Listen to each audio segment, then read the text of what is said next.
Hello and welcome back to the Preppy Podcast. Thank you all so much for listening and happy holidays. We are now full swing in the holidays in December, and today I have another great holiday related episode. I am talking with my friend JeriLynne. She is the Hill Country Bon Vivant. You might know her as. She's an expert on wine and the Hill Country and cooking and entertaining, and I just have the best time always when I chat with her. So I'm thrilled to bring you guys this episode. She recently released a book and I just really love it. She has a lot of recipes that pair with wines that you can find in the Hill Country. I'm not sure if you guys are familiar with the Hill Country of Texas, but it is growing in popularity for wine. I've been hearing about it a lot, and it's somewhere I actually really want to visit and try the wines there. So I had a great conversation with JeriLynne about, how she wrote this book, how she even got into cooking and entertaining and wine, one of the big setbacks, a fire in her home, and how she sort of overcame that, and so much more in today's episode. Plus, of course, a few fun holiday entertaining tips at the end. And something else is that besides listening to the podcast, you can watch the podcast now on YouTube. Just search the Preppy Podcast or Patricia May Olson. If you subscribe to Patricia May Olson, then you'll be notified when new episodes come out. And it's just a fun way to watch the conversation unfold there. And I would so appreciate if you subscribed and followed. I'm really trying to grow that channel as well. But before we get into this week's episode, a reminder that Camp Preppy, the first one of 2026, tickets are live at thepreppypodcast.com, and it is February 6th through 8th. It's at the Ritz-Carlton in Las Colinas, which is right by Dallas, Texas. The Ritz is just such a beautiful resort. I'm sure many of you know the Ritz name, but I've been to this hotel many of times, and they just have great amenities. There's a golf resort right there too, a huge pool, a spa, multiple restaurants. It's just a great place to be. So I've been busy planning those Camp Preppies, and I have to say this one is going to be amazing. It's Galentine's themed. Some of the things that already are planned is Blue Canary Canvas is doing an exclusive canvas for needlepoint for us. We also are doing a tablescaping workshop with Roseanne Beck Collections and Madeline, her daughter. And as well, we are doing a skincare class with Storied Beauty. Lindsay, I'm just obsessed with her one product, and she carries so many. Is just the expert on skin. So lots of fun things already planned in the works. I'll be sharing more and releasing more of those activities, and stay tuned for Camp Preppy in the Hamptons. All right. So why don't you let everyone know who you are, where you live, and what you do? So my name is JeriLynne Clifford. I'm known online as the Hill Country Bon Vivant. And the Hill Country of Texas is where I live, specifically in Fredericksburg, which is about an hour and 15 minutes from both Austin and San Antonio. Excellent. And so I have known you for a couple of years now. I think originally we met through Lydia Menzies Supper Club. Is that right? Mhm. Yes. Yeah. And I love like your personality. You're so fun and so knowledgeable, and you make cooking approachable, which everyone knows that I am not a cook and I'm not good at it. I don't find it enjoyable, but you make it seem approachable and easy. And I also love we have a shared interest in wine. So I'm thrilled to chat today with you more. Oh, I'm excited to be here. So let's start at the beginning. Tell me a little bit about your childhood. Were you someone that was always like creative, or were you always, helping your mom or grandmother cook? Like, what was your childhood like? Yeah, so I grew up in South Dakota. My mom is from Virginia, so she met my dad when he was in the Navy. So I say I'm a Midwestern girl with a Southern soul.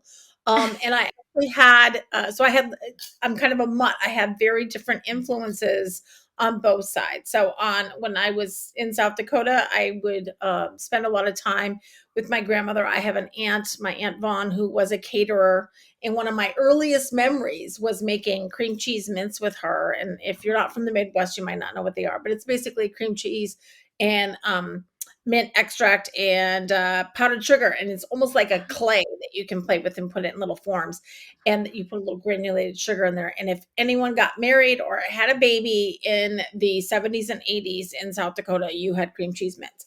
So but my mom always was a good cook. She was kind of all about not eating processed food before that was a thing. Okay. We always grew our own vegetables. My mom had a huge garden, and we froze and canned those veggies every fall, along with my grandmother from South Dakota. And my dad was a hunter, so the fridge and the freezer would be stocked with the things that he brought. So I thought that's how everyone lived. And then would go to Virginia. We usually go for 2 weeks in the summer, and those grandparents lived on the Chesapeake Bay, and so I learned how to Oh. crab and fish and do all those things there. And so the smell of Old Bay still will bring tears to my eyes from the times that we would do that. And that grandmother was a little more hands-on teaching, or Okay. my grandma Luella, she didn't measure anything. She was just doing it, you know. Mhm. Where my Mhm. granny was more a little bit more ex she would explain a little bit more, I guess I'd say, Yeah. when we were learning. So, like, I learned how to fry chicken from her, Oh. make biscuits, make pies, and my other grandmother did a lot of things like lefse, which is a Norwegian flat, it kinda looks like a tortilla, but it's made with Oh. mashed potatoes. And so Oh. she had just a few dishes that she made, but she made them religiously, and they just tasted like home. So Oh I've been my interested gosh. in food forever. I don't remember not being interested in food. I love that, and I love all the different influences and different, like, cultural influences, it sounds like, with that. My dad's father lived at the Chesapeake Bay too, so that old bay and, like, going to those little, Watermans is where we would go, but it's just like a little place on the water that would have crabs and everything like that. That's something, like, a core memory of mine too, I'm sure similar to yours. Oh, yeah, and my granddaddy was an oysterman, so, like, I learned how to shuck an oyster at a very young age. I don't know if I Yeah. trust myself to do that now, but, yeah, it's a very interesting mix of cultures for Mhm. sure. Certainly. So tell me then, when it came time for college, if you went, where and what did you end up studying? Did you go into, like, cooking school, or was it like business related or something completely different? So I went to Johnson and Wales, which is a school based out of Providence, Rhode Island, which Mhm. is very um, focused on food, and Mm. that's what my original intent was, to go there for that. But my boyfriend at the time helped me make a very poor decision and changed to business instead, because I'd have to work weekends and stuff if I was a chef. So I don't know if my father has forgiven him or me at this point for changing my major, but I did.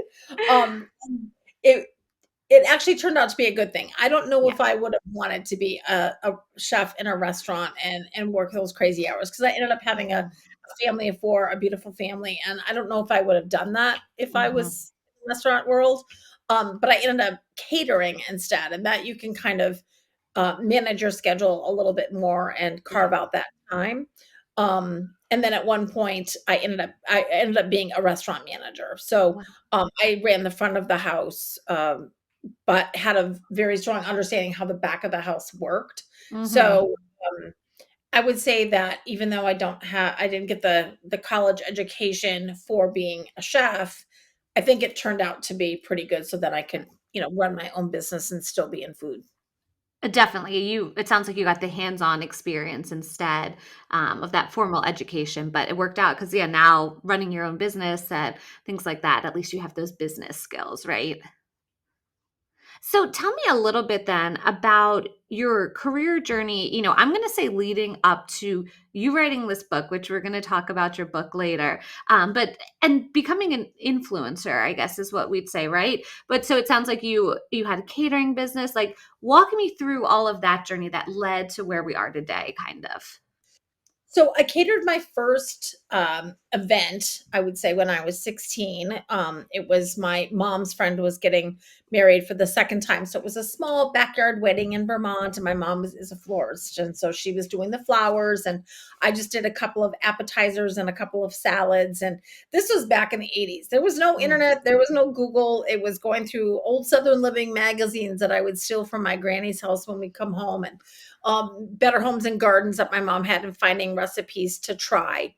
And so when I first got married, I worked in human resources, Okay. and I had a friend, a neighbor who was planning on throwing a party and needed help because, like you said about yourself, you're not really into cooking. Hmm. And so I was like, well, I can do that for you. And then like, I think she bought the ingredients and I made it.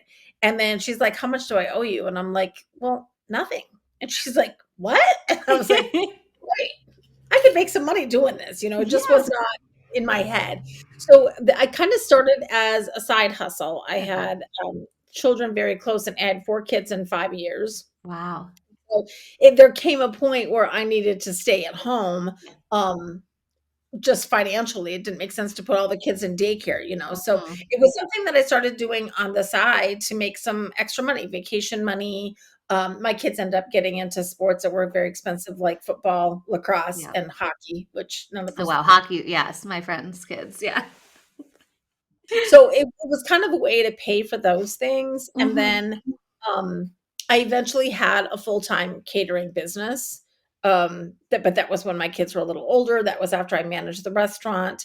And then I scaled it back, and ended up selling my business in 2017. Mhm. Um, the only reason I got rid of that business was because just standing on my feet was too hard on my body Yeah. anymore. And so it was sad because that was my creativity, that was my outlet. Yep. So I found that just throwing parties for myself and things of that nature still filled Mhm. that void.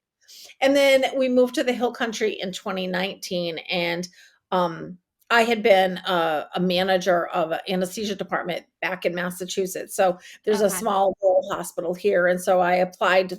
I could have worked the job I had remotely, but it's hard to meet new people if you're working remotely. So Yeah. I decided to apply, and I got a job at a hospital right before COVID, which was always a fun time. And, and then after we were done with the pandemic, there was some downsizing and things that happened, and so, I lost my job. So, in the past, what I would have done is I would have started catering, but I got rid of all of that stuff. I didn't have that capability, but I figured, I get asked a lot of questions about throwing parties and things from friends, neighbors, strangers that know I like to do that, and Mhm. thought it might be a good way for me to launch, something on social media, start a Yeah. blog, maybe help inspire people to embrace that bon vivant life, which to me is just living that level of quiet luxury and Mhm. embracing all good things in food and wine and travel, and just marry that all together. And so that's what I started doing basically, I kind of started it in 2021 before I was even like, go, just I was going to kind of do something on the side to Yep. get that creative juices going. Mhm. But then ended up starting to go with it full time in 2022. That's so amazing. I mean, I guess my biggest question is, so these recipes, whether it's when you had your catering business or starting the blog or just entertaining with friends, where were you finding them, or how were you developing them? For me, it's just like so foreign because I'm not a cook. I'm like how do you even come up with this, or how do you know what goes well together? Do you think it's like you growing up, just like watching family recipes? Like, tell me, a little bit about that, because I'm so curious because it is so different than me. Well, it's kind of a blend of different things. So in the Mhm. cookbook, I share recipes from my family. Also, I share recipes I like to learn. So when we travel, my husband knows we will go to wineries, but we're also going to cooking class. So I always try to go to a cooking class, especially if we go to another country, to learn something new. Because if you're not learning, if you're not growing, you're dying, right? So Yes. I always want to do that. So that's one way that I kind of have a bunch of different recipes in there. Some of them were catering, like through and through. And then, things that worked well for a crowd, maybe, or Mm-hmm. some of my kids' favorite dishes or things of that nature.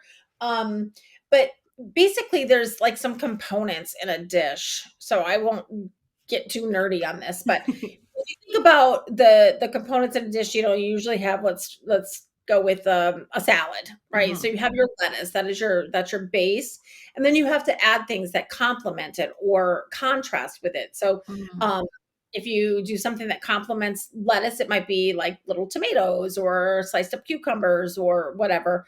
And a good contrast would be like if you throw some sunflower seeds in there or pistachios, like that crunch. The And crunch. then you always need some fat. So that would be typically olive oil in a salad Okay. dressing. And then an acid. So an acid is what gives that flavor that that lands on your tongue, that pop. And so that Mm-hmm. anything from lemon juice to vinegar to Dijon mustard. Yep. And then there's like the aromatics part of it, which would be like the things that add a little extra flavor. So that could be like if you did croutons and you sauteed them in garlic to give them a little more aromatic. So it's Mm. just kind of like building things. Sometimes I will take uh something in my head, like something I'm going to try. I haven't done it yet, so I don't know how it will turn out. But I there is a place in town that does a Reuben sandwich, which I love a Reuben, My but husband they loves a do Reuben. their sauerkraut out of Brussels sprouts. Oh, I think I would like a Reuben more then. Oh, yeah, it's really good. Yeah. It's called Vaudeville here in Fredericksburg, and it's a great restaurant. So I have some, what do you call them, Brussels sprouts in the Uh-huh. fridge, and so I was like, "Well, what if I made like a kinda did like a gratin with some cheese and did Mm. like rye breadcrumbs on top of it?" So thinking like that rye sandwich bread that I like the, Reuben on, and the slaw, and kinda doing it that way, maybe put some caraway seeds on it, and I still have to, like, work with those ingredients, but that came from the idea of, "Man, I could really go for a Reuben today." So, that's kinda how I think of things. I'll probably put a Okay. little mustard in, like, a sauce, like, maybe I'll make a bechamel to try, and then you have to have somebody who can be honest but kind with you when you're trying Yes. something. So I am blessed with a beautiful, loving husband who is the kindest when he says, "This could use a little more salt," or "I think you got a little heavy-handed with the salt," or "This could use a little pop of acid." Like, I've trained him to, like, give me direction in the right Mhm. way. Yep. And not everything I make is great. Trust me, I made something last week that we took a bite of and tossed. It was so bad. He's like, "You wrote a cookbook?" I'm like, "Never mind, just." That's so funny. That's like my husband. My husband's the cook for us in our household, and he does a great job. But sometimes he'll make something. He's like, "So what do you think?" I'm like, "Oh, I think it's good, but yeah, like maybe next time, more salt or I don't know, whatever." And he's like, "So you hate it?" And I'm like, "No, I don't hate it. You asked what I thought, and like I'm giving you constructive feedback." Really hard because it's like you develop this, it's like if you painted something and said, "Here's the painting," you're like, "I That's wish true. you used a different color." You're like, "I can't go back now." So it just can be a little challenging, but he's my recipe tester. And then for the cookbook, if it was something that, well, actually, I did all of my recipes. I asked for volunteers from my community online Okay. to volunteer to test them. And then I thanked them and listed their name in the cookbook. And what I essentially wanted is because I have cooked for so long, I'm almost Mhm. 60 years old. So I'm not going to try to do math here, but it's been a minute. And so I was like, I need other people to read these Mm. to make sure that they make sense because to me they make sense because I know Yes. what the terms mean. Yep. And I had one like the fried chicken. The girl, a friend of mine actually is the one that did the fried chicken. What I did is I sent out a survey and asked like, how comfortable on a scale of 1 to 5 are you in the kitchen? Because I wasn't Yes. going to give a fried chicken to somebody who's like, somebody that's not. Like me. Yes. I wouldn't give you fried chicken. I'd give you something a little simpler. A salad. Yeah, exactly. Here's a salad. So, the girl that she said she was very comfortable in the kitchen, so I gave her the fried chicken because it is, I don't want to say it's complicated, but there's steps to it. And Okay. so she pointed out some major things. Like I said, pieces of chicken. Well, do I need skin on it? Do I want a bone in it? Mm. Like, and so she used boneless, skinless chicken breast. Well, the stuff won't, the breading won't stick to that. Yeah. You need the skin. So, like, things like that I didn't think that somebody else might not think of. So, Hmm. I tried to write it so it doesn't matter whether it's somebody who's not super comfortable in the kitchen or Yep. somebody that's a pro can find something that they appreciate in the cookbook. I love that because yes, I'm normally someone when I rarely cook, but there's been occasions where like Will's working late or whatever, and so I'm cooking something or getting something started for us, and I'm the girl like it'll say to do something, I'm like I don't know what that means, and like I'm googling different ways to chop things then or certain kinds of pans and things like that. So I love that you make it easy, which I have the book here for people watching on YouTube. And it's so beautiful. And one of the things that I loved, we mentioned that I have a love for wine, and you do as well. So I like how in the beginning you talk about wine, and you give a lot of great tips and types of wine, because I don't think everyone, if you're not super nerdy about wine like I am, you might not know that. And I don't really know that much about Texas wine, and you go into that as well, which I'm fascinated by. It's one of the things I keep talking about. I want to do a trip to Texas wine country. So I love how you also added in that wine component. Oh, well, thank you. So, very long story short, I lost my house to a fire in Yes. 2023. Lightning hit my house. Oh And my God. so I was already kind of in the cookbook process. I've always wanted to write a cookbook. I'd already gone to cookbook boot camp, but I lost everything. I lost, 45 years of recipe. I had stacks of Oh my God. recipes from things. And so I was kind of downhearted and distraught and thought like this isn't going to work and put it on the back burner. And my editor was like, "No, this is, you talk to me all the time about how cooking is a way to heal. This is your way to heal from your fire." So I was living in, we're very blessed that we have a small cabin, but it's only 500 square feet. Okay. Yeah. It's like a New York size apartment, and there's no kitchen. Like there was a kitchenette, and I use et as the fact that there was a sink and a small fridge. And it was, my son had lived there for during COVID, when he had moved from Massachusetts. And so Mhm. he was fine. But if he wanted to cook, he came over to mama's house, like Yeah. he didn't really have to cook over there. So I put together a functional kitchen, meaning I bought a toaster oven and an induction burner. Okay. And that is what I created some of these recipes on. Wow. But I needed a place to shoot the recipes, like Hmm. to actually shoot them. And so I thought about the fact that one of the biggest questions I get is kind of something that you even said today is how do I know what goes with what? Yes. Yep. So The that can be pairing. very broad. That can be like a table styling. Like you and I both know that you can match paisley with plaid or whatever, Yeah. but you've got, and you know what I mean? But you've got to have that confidence. Hmm. Some people ask, well, how do I know what vegetable to serve with the roast beef? That type of thing. Yeah. And then the big one was about the wine, and the light bulb went off. Like if I did this and set it up in menu form and did wine pairings with these different wineries, I wonder if they would let me shoot the photos of the food at their winery. So I kind of like did the top 15 places that I'd want to collaborate with, my Hmm. favorite Texas wineries that really show what Texas wine is about and makes it shine, Hmm. and approach them. And not one person said no. Every single person is like, when do we start? What do you need from me? And so all but four of the recipes were shot outside at a winery. Wow. Everything else, the last four were after the house was rebuilt. The Okay. last recipe or menus we did in the house, but Oh for the my most gosh. part, all shot at wineries. Like my cover Okay.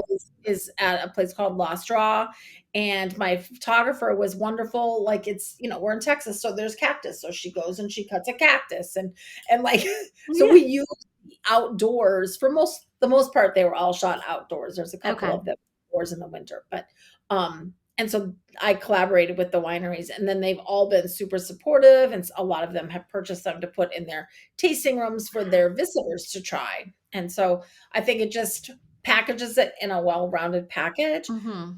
but it doesn't mean that you have to drink Texas wine. So like I talk about, let's say, Cabernet Sauvignon. That's Mhm. something that you can get from California, you can get from, old world, like in France, or you can get in Texas. It doesn't matter where you go, there's always an underlying flavor in Cab Sauv. Yeah. So, and I'm going to say this and you're going to think, really? And you're going to have to try it tonight. Just Okay. test me on this. There is an underlying flavor of mint in Cabernet Sauvignon. Like Yeah. if you like that kind of on the finish, I'm not talking like peppermint, like gum, but there's just a little Like freshness that's on. herbal. Yeah.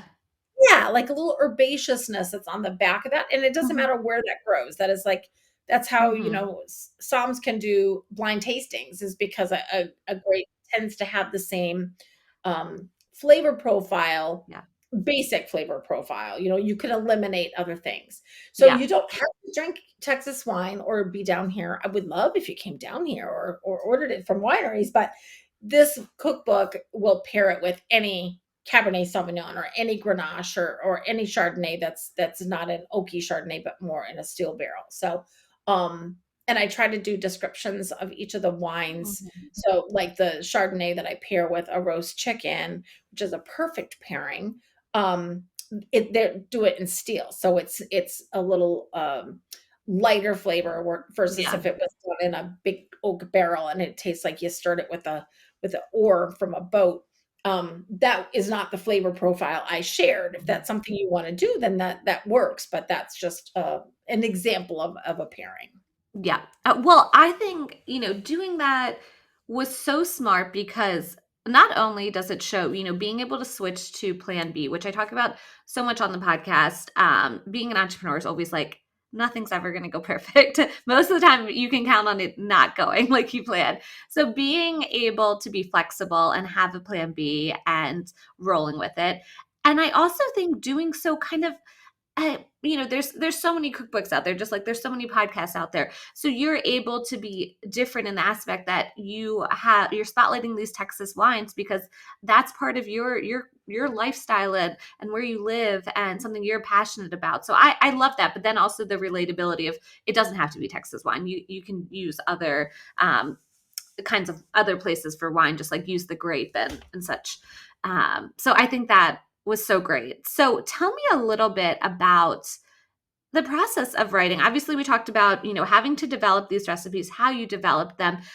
But in terms of like putting it out there, like writing everything down, like the photo shoots, working with an editor, how to find an editor. Like, do you have any tips on more of the, I want to say business side of it, not necessarily like the development side? Does that make sense? Sure. So I would say writing a cookbook is probably different than a regular Like a author of just novel. like a fiction or nonfiction Yeah. book. Um, I did go to a cookbook boot camp that taught me how to write a proposal, and the Okay. proposal process itself in a cookbook is very time consuming. It took me 2 months to write the proposal, and I probably put, I don't know, 15, 20 hours a week into it, like Oh a my lot of gosh. time. What an editor would want to see, and you usually try to get an agent. I was lucky enough to Mhm. find an editor without an agent. No shade to agents, but I didn't wanna, that was one less thing I had to do. Yep. Is you need to show examples. You need to come up with your table of contents, and that's hard. Mhm. Like, you wanna develop recipes, so I'd be like, that sounds good," and then I had to write a recipe. So Yep. I could say I want X, Y, and Z, to be in this chapter, and then sometimes I have to write X, Y, and Z afterwards, and we had to adjust a few things, but not many. And then, giving examples of what I would like it to look like, and then I had to do a whole chapter. So the original proposal, my chapter was on soups because I had 10 really solid soups that I'd been making for years, and so that's the chapter I did. And so for a recipe, I had to write all the headings, Okay. um, and doing all of that. So when I would work with my editor, what we had a Google Drive, thank goodness for the Google Drive. I would write everything, and then the copy editor would review it, and then it would be in the same folder, but she would put her initials after it. So Okay. if something, then I could go and I could see if there was a change that she made, and a lot of Mhm. times it's clarification. Probably the silliest thing I had to change in how I wrote recipes for, like, my blog is you have to decide your style. So whether you're going to write out tablespoon, or you're going to write TBSP, or you're going to write C for cup, or you're going to write out the word cup. Um, Yes. if you're going to write minced onion, or onion comma minced. So you have to get your style, and then making sure your style is constant Consistent. throughout the whole thing, Mm. to make sure that your reader kind of gets how it's going to go. You know Yep. what I mean? So Yep. that was a big thing. And then for a cookbook, you have to find your own photographer. That's something that was surprising to me. They're not going to send a photographer to your house unless you're Ina Garten. And I wouldn't mind being on the garden, but I don't think it's gonna be me.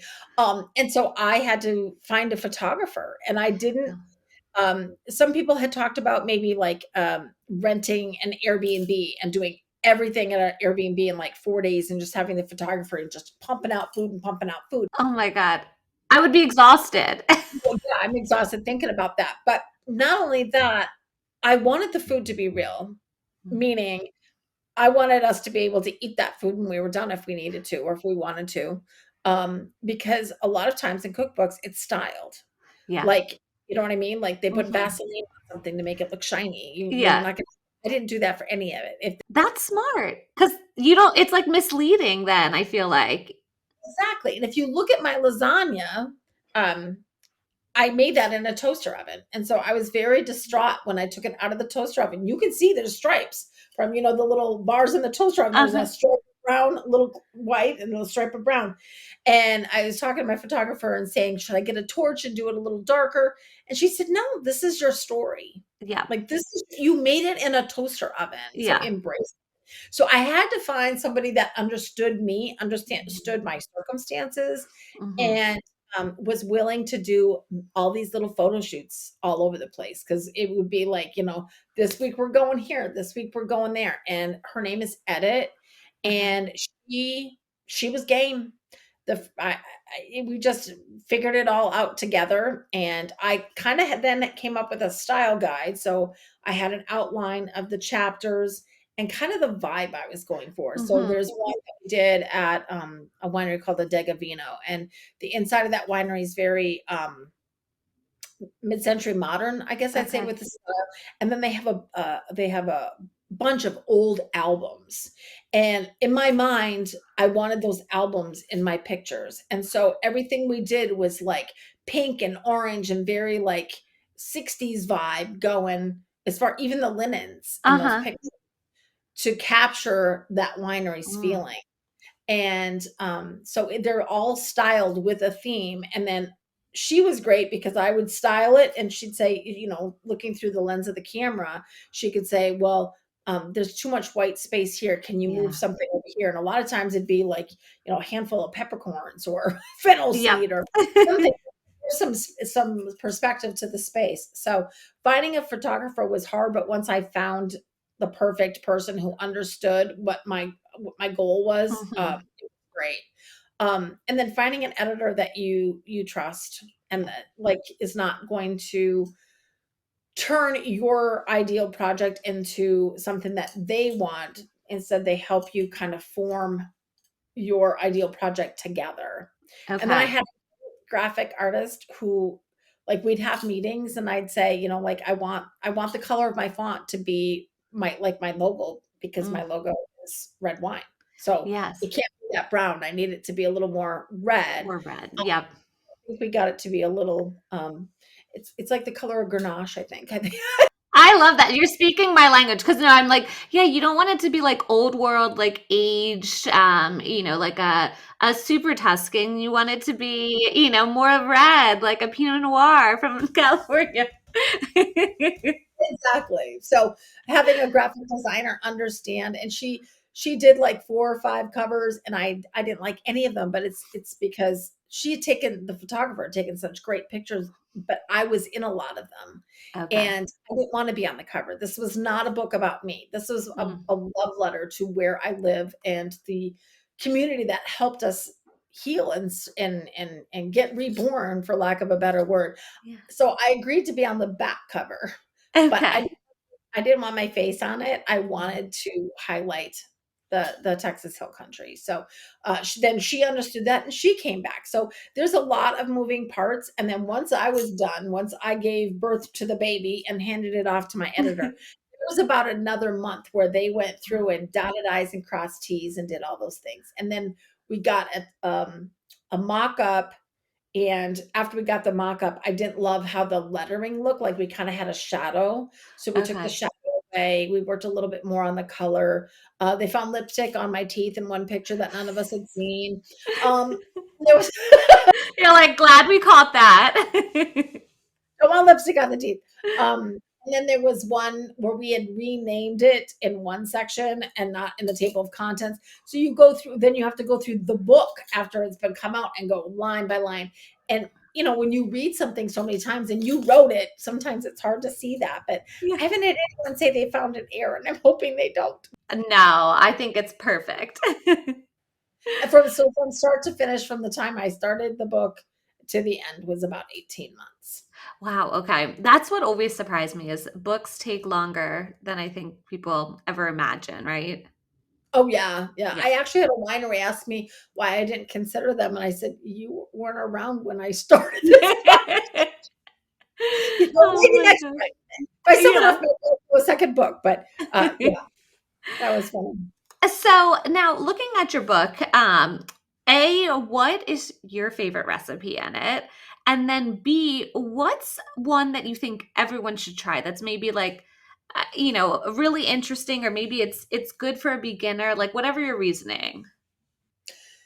Well, that's like asking my favorite I child. know, I know. Um I would say and maybe I'm a little biased because this was the first dinner party I got to throw in my new house, but there's the dinner with friends, and it's Mhm. a whole beef tenderloin and a really beautiful potatoes au gratin that has some mushrooms and blue cheese in it, and Oh, a dirty martini dip, and it's all things that yes. can be um, done pretty simply, but my friends got to sit around the table and they got to be included in the Oh, cookbook. So that to me was a fun one. yeah. That could be something special that you do, for somebody's birthday, or, just wanting your friends to come over on a Friday night. Mhm. So that one is a little more in depth, and takes some planning. That one's Okay. it's not complicated at all. And I loved putting the seasoning on that. So I had tasted a seasoning at a dinner I had gone to, and I wanted to duplicate that. And I didn't duplicate it, but I think I did it more my version, where it's espresso powder, cocoa powder, not with sugar in it, cocoa powder, Okay. not hot chocolate, cocoa powder, and chili powder, and a couple other seasonings in there with salt, and you rub that on the beef tenderloin. So there's a little bit of the smokiness from the espresso powder, Mhm. and then a little bit of bite, and from the cocoa, and then a little bit of bite from that Ooh. cayenne pepper, or the chili powder, whatever is in there. I forget now. I think it's cayenne pepper. Yeah. Uh, and then the one I would suggest that people try is my husband's favorite meal. I call it my wink to Nancy Meyers. Oh, I remember It this, yeah. it was my husband's favorite meal before that movie came out. Um, but it's just a simple roast chicken, with mashed potatoes, and it's the Robuchon style where they're like, not whipped with like a mixer, but Yeah. whipped with a wooden spoon, where there Mm. is so much butter and you're calling for last rites because you're like, I'm gonna have clogged arteries after this meal. But it's worth it. They are the best mashed potatoes, and then just sauteed green beans, and it's something that is super simple for a family, for just a couple, for a dinner party. You could do more than one of the Mm. chickens, but the key with the chicken is, here's one of my big tips, is you want to salt it the day before you're going to make it, and then let it sit in the fridge with no covering. And so Oh. that salt draws the moisture out and makes that skin so crisp. Um, Oh, and you cook it at a high heat, and so it doesn't take, it's about an hour. And I always say cook to temp, not to time, because okay. I could get a 3.5 inch, or 3.5 inch, sorry, 3.5 pound chicken. 3.5 inch chicken would be really small. A 3.5 pound chicken at my grocery store, but you might not be able to find one that's less than 5 pounds. And so Yeah. need to cook to time and not temp. So a thermometer is really key to make sure that that chicken's done because you want to make sure your chicken is done. Yes, certainly. Oh my gosh, that chicken sounds so good. I feel like I have to tell my husband to make it for us this weekend. And then watch It's Complicated, which is the Yes. movie that stole it from me. No, I'm kidding. So funny.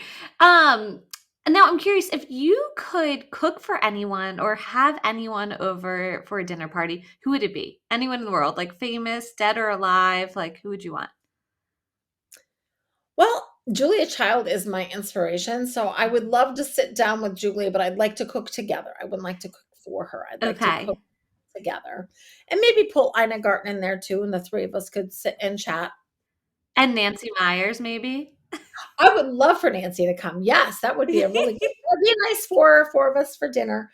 Um, I think that that would be a very cool conversation is just to have some of my the people I idolize, and Nancy Meyers is my favorite director, and all of her stories are like my go-to. You know, everyone's got that movie that they watch when they're feeling sad or when they're Mhm. feeling happy or whatever, and Nancy Meyers are mine. So that yeah, that's a good addition.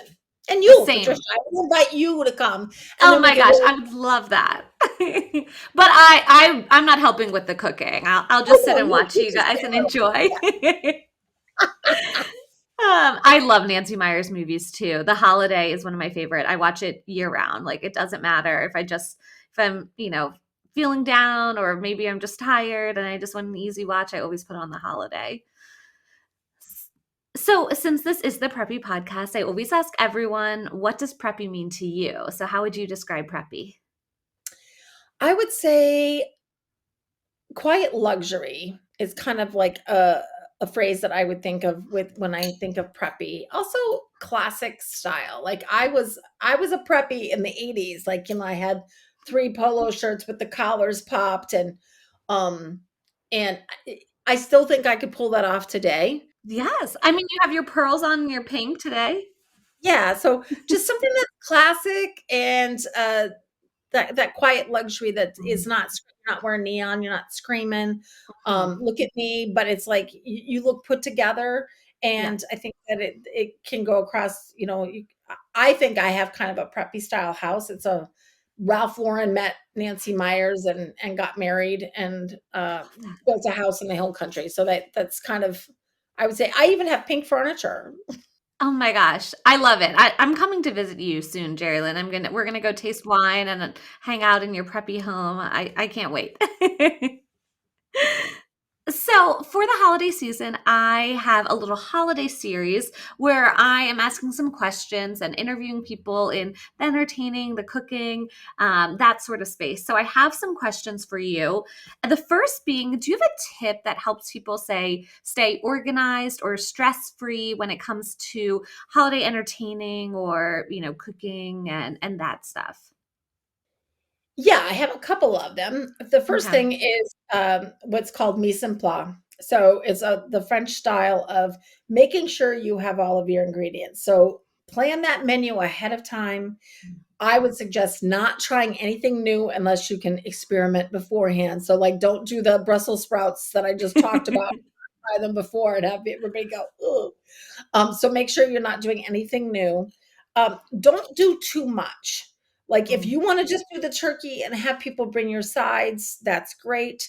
If you're a control freak like me and you don't want anyone to bring anything because you want to create the whole vibe, you don't need 16 side dishes. Try to do, 4 or 5 at the most, and then figure out the timing for those. So it might be great to put it in a spreadsheet or whatever, but I like to cook my sides first and then put them in a cooler, and the cooler okay. will keep them warm, up to, like, 3, 4 hours, and as long as you don't Nice. have anything in there to make it get cold, like, don't put ice in the Mhm. cooler. It'll Yeah. keep that temperature warm. In catering, they're called hot boxes, but it's Oh, the cooler is essentially the same thing. yeah.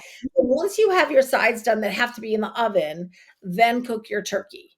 So then when the turkey comes out, and you're making your gravy from your drippings, you Mhm. already have everything else done.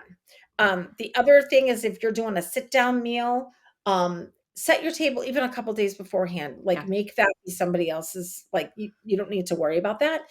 But Mhm. also if you're going to have dishes that either you're doing on a buffet or you're going to pass family style, is mark those dishes. So I have tons of sticky notes and I'll go through and I'll be like, this is the turkey platter, this is this. So then when it comes time for the big whoa, everyone's going to be singing together, is if your mother-in-law is bothering you, which I can say this because I've both of my mother-in-laws in my life have passed away, so I never had one that bothered me. But if your mother-in-law is bugging you, listen, Doris, can you put the potato dish and the green beans in the green bean dish so you can get help without having to explain what everything is? Yeah. Um, that is a big thing to reduce stress, but also make sure go through everything like, Thanksgiving's on Thursday. You do not want to go to the store on Wednesday. Maybe on Tuesday is cutting it close. Um, Mhm. go through your pantry items. Make sure you have enough salt. Make sure you have enough poultry seasoning if you use that for your stuffing. Like make sure the things that you think are your staples that you actually have them. I made the Yep. mistake of thinking I had cornstarch and it was a teaspoon of cornstarch in there and I knew it was sticking. And I had a gluten-free guest and so I couldn't use flour and so we just had really thin gravy that year because I didn't do my due diligence and do my mise en place. So those are the things is just prepare, prepare, prepare. And then the more you can do in advance, like if you were to do sauteed green beans, I know a lot of people do green bean casserole, Yeah. but if you were to do sauteed green beans, you could steam them and cook them the day before or even 2 days before. And then 15 minutes before you're going to serve, put them in the hot oil on the pan. I'm Okay. sorry, stove and warm them up. So the more you can do in advance, the better because Mhm. everyone will pick up your vibes, right? So if Yes. they walk in the door and you're like, pulling your hair out, and I forgot to thaw out the turkey, and the dog's eating the bananas, or whatever the case may be. How you are feeling when people walk through your door is how they're going to feel. So the Mhm. more relaxed you can be, the more relaxed your holiday will be. Yes. I think those are great tips. What about a good wine, for a holiday food pairing? Anyone that you could suggest that's kinda just like a crowd favorite or pairs with a lot of things? So yeah, it might sound a little weird because it's French, but Nouveau it usually comes Mhm. out the beginning of November, Yeah. and that's typically what I would get for a red because I prefer reds over white, um, for the most part, and you think turkey, you need to have white. But what goes together, grows together, goes together, Mhm. and so I feel like a lot of the flavors that we use for Thanksgiving have a little French to them. We use onions and garlic and carrots and all of these things. So I think something light like that. If you want something from the United States or from New World, Mhm. I think a Pinot Noir is always a good one. Yeah. And then for if you were to do a white, I would do an unoaked Chardonnay. I wouldn't do anything like a Sauvignon Blanc. I think that's got too much acid to it. Mhm. Um, but I think a Chardonnay would be a nice choice for a white. Definitely. No, that's great wines all around there. What about a gift for the cook in your life? Obviously, your book, but anything else? Um, Or, like, do you have, like, a product not a product, like, a tool or a product that you love in the kitchen that you'd be like, "Oh, this is great." Well, if they so I was trying to think of, like, my favorite tool the probably the tool that I like the most in the kitchen. I'm not a big gadget girl. I don't Okay. have a garlic press. I don't own a microwave. Like, I am not a gadget girl.